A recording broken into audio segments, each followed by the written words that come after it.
This tutorial will cover creating a new resource.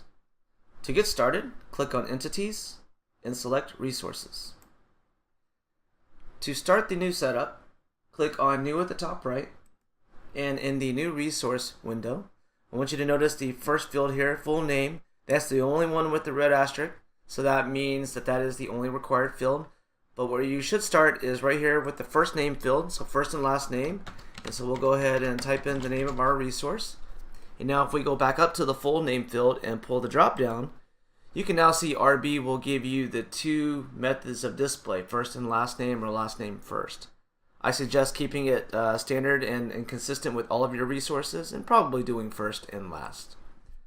Go ahead and input the email address because that is equally important.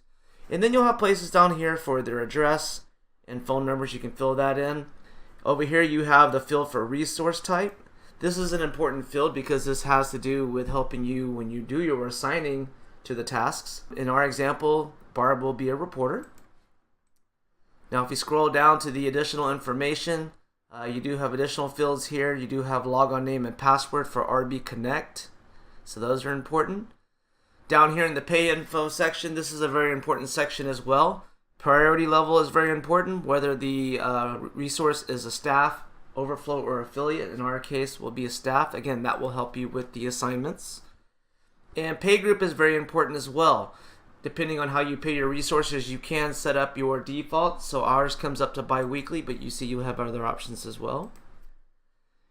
And then if you pay your resource at a particular pay rate for all of the jobs that they take, this pay rate field is very important because what you can do is you can pull the drop down here and you can select the pay rate that the resource should be tied to. And so that makes it so that for any job that you turned in that the resource is actually tied to, they will automatically be tied to the 75% pay rate table in my example. So RB will always pay them at that table, so you don't have to actually select it. So I definitely suggest doing that if you always pay your resources at the same rate every single time. If you are going to print the 1099 for this resource out of RB, check print 1099.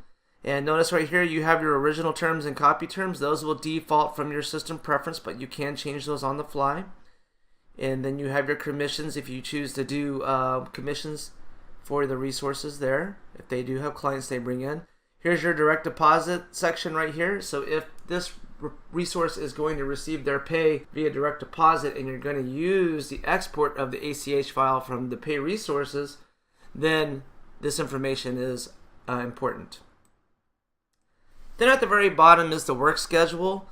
So right now by default when you create a new resource, their availability is Monday through Friday from 9 a.m. to 6 p.m. So if you do need to make changes to that, you just click on where you want to start and drag it out to the end and let go. That's all you have to do. And then once you're done here, all you have to do is click save and close.